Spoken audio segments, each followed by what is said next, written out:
Hello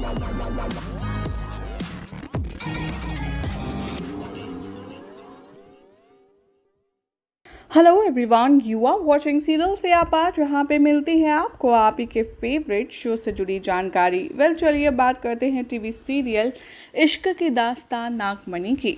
तो आज रात के एपिसोड में दिखाया जाएगा कि कैसे दादी जो है वो पार्वती के पास आएगी और कहेगी कि बेटा, तुझे शिवाय की शक्तियां बढ़ाने के लिए और डांकनी का साया कम करने के लिए एक पूजा करनी होगी।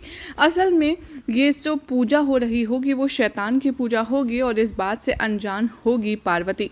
वो सोचेगी कि दादी ने जिस तरीके से कहा है पूजा करने के लिए, उससे उनके घर को अच्छा प्रॉफिट मिलेगा और उनकी सारी परेशानियां दूर होंगी, इसीलिए पार्वती मान जाएगी और वो पूजा करने के लिए राज़ी हो जाएगी। लेकिन असल में पर्दे के पीछे देवी की नहीं बल्कि शैतान की मूर्ति होगी, जिससे अनजान होगी पार्वती।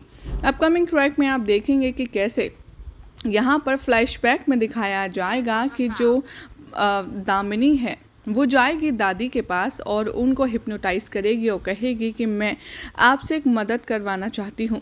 यहाँ पर दादी कहेगी कि बेटा, आई एम सॉरी, मैं जानती हूँ कि तुम्हें शिवाय से बहुत प्यार है और तुम उससे शादी करना चाहती थी, लेकिन तुम्हारी शादी उससे नहीं हो पाई, हमें माफ़ कर देना।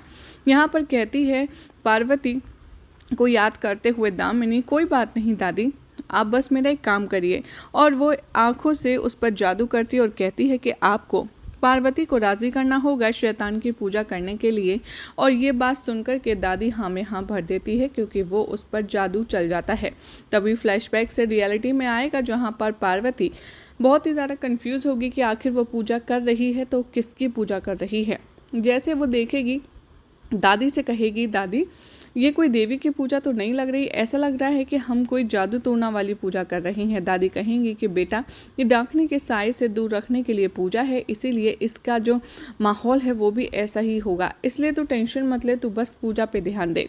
पार्वती सच्चे दिल से पूजा करना शुरू करती है और यहाँ पर जो गुरु माँ हैं वो अपने काले जादू से पता लगाती हैं और कहती हैं कि मुबारक हो, पार्वती ने शैतान की पूजा करना शुरू कर दिया है, जिसे सुनकर के खुद दामिनी भी खुश हो जाती है। यहाँ पर शिवाय दिखाया जाएगा कि वो फ्लैशबैक में बताएगी कि कैसे उसको पहले भी किसी दूसरे लोक में भेज दिया गया था और गुरु माँ यहाँ दामिनी को देख कर के खुश होगी, मन ही मन कहेगी कि तुझे तो ये भी नहीं पता कि तेरा इस्तेमाल करके मैं शिवाय को दूसरे लोक में हमेशा के लिए भेज दूंगी और उसकी जान भी ले लूंगी, ताकि वो नागमणि मुझे मिल जाए, ना तो वो तुझे मिलेगी और ना ही पार्वती को। और पार्वती तो खुद शिवाय को मौत के मुंह में भेजने के लिए पूजा कर रही है। यहाँ पर जो छोटी बच्ची है, जो हमेशा से वॉइस ओवर दिखाया जाता है, वो दामिनी की इन सारी साजिशों से पार्वती को अलर्ट करवाना चाहेगी और वो कहेगी कि अरे पार्वती, तुम जो ये कर रही हो तुम्हें नहीं करना है, होश में आओ पार्वती, तुम देखो तुम शैतान की पूजा कर रही हो, अब मुझे ही कुछ करना होगा। यहाँ पर एक जादू होता है और वो अचानक से जो शैतान के आगे पर्दा डाला होता है वो उड़ जाता है और फाइनली यहाँ पर पार्वती को पता चल जाता है कि ये जो पूजा वो कर रही है किसी देवी की नहीं बल्कि एक शैतान की पूजा हो रही है, जिसे देखकर खुद पार्वती के होश उड़ जाते हैं। वो कहती है, ये कैसे पॉसिबल है, मैं एक शैतान की पूजा क्यों कर रही हूँ।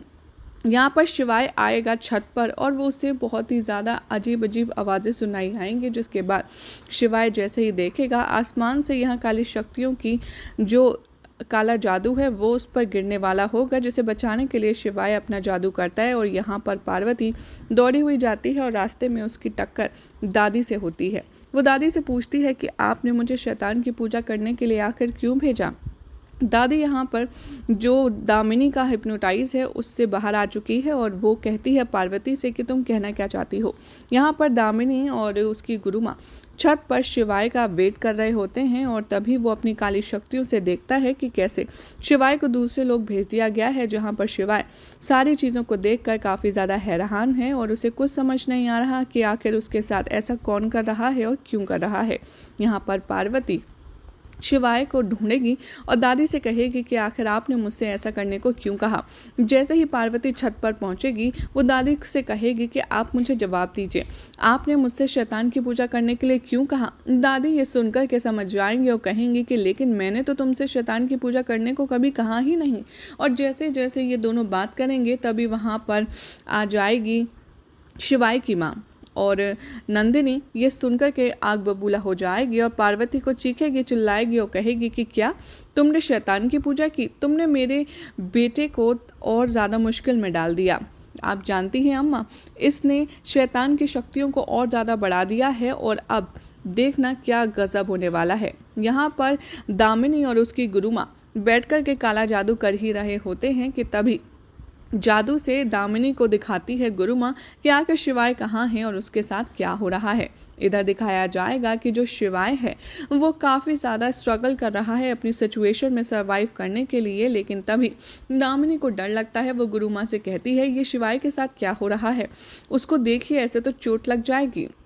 यहाँ पर शिवाय अपनी पूरी शक्तियाँ लगा देता है अपनी जान बचाने के लिए और जो काली शक्तियों का असर है उसको कम करने के लिए, लेकिन शिवाय का हर जादू उल्टा पड़ता है और वो अपनी जान नहीं बचा पाता। शो के अपकमिंग ट्रैक में दिखाया जाएगा कि जो दादी है वो दौड़ी दौड़ी आएगी नीचे और पीछे पीछे नलिनी के उसे मनाने के लिए।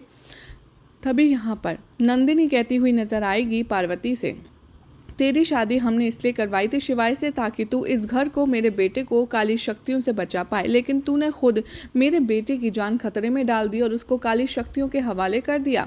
अब मुझे समझ नहीं आता कि आखिर मेरा शिवाय मुझे वापस कैसे मिलेगा, कहाँ है मेरा शिवाय। यहाँ हर तरफ शिवाय को खोजने की जो कोशिश है वो जारी हो जाती। यहाँ पर शिवाय अपनी पूरी शक्तियाँ लगा देता है अपनी जान बचाने के लिए और जो काली शक्तियों का असर है उसको कम करने के लिए, लेकिन शिवाय का हर जादू उल्टा पड़ता है और वो अपनी जान नहीं बचा पाता। शो के अपकमिंग ट्रैक में दिखाया जाएगा कि जो दादी है वो दौड़ी दौड़ी आएगी नीचे और पीछे पीछे नलिनी के उसे मनाने के लिए। तभी यहाँ पर नंदिनी कहती हुई नजर आएगी पार्वती से, तेरी शादी हमने इसलिए करवाई थी शिवाय से ताकि तू इस घर को, मेरे बेटे को काली शक्तियों से बचा पाए, लेकिन तूने खुद मेरे बेटे की जान खतरे में डाल दी और उसको काली शक्तियों के हवाले कर दिया। अब मुझे समझ नहीं आता कि आखिर मेरा शिवाय मुझे वापस कैसे मिलेगा, कहाँ है मेरा शिवाय। यहाँ हर तरफ शिवाय को खोजने की जो कोशिश है वो जारी हो जाती है। अब ऐसे में देखना होगा काफ़ी ज़्यादा इंटरेस्टिंग कि आखिर शिवाय यहाँ पर क्या दूसरे लोग से सही टाइम पर आ पाएगा, क्या पार्वती उसको वापस लाने में कामयाब हो पाएगी या नहीं। वेल, आपको क्या लगता है कि क्या डाकिनी ने जिस तरीके से शिवाय पर हमला किया है, दूसरे लोक में उसे भेज दिया है, क्या हमेशा हमेशा के लिए शिवाय अब दूसरे लोक में रह जाएगा? अपनी अपनी राय कॉमेंट ज़रूर करें। साथ ही वीडियो को लाइक शेयर करके हमारे चैनल को सब्सक्राइब करना ना भूलें।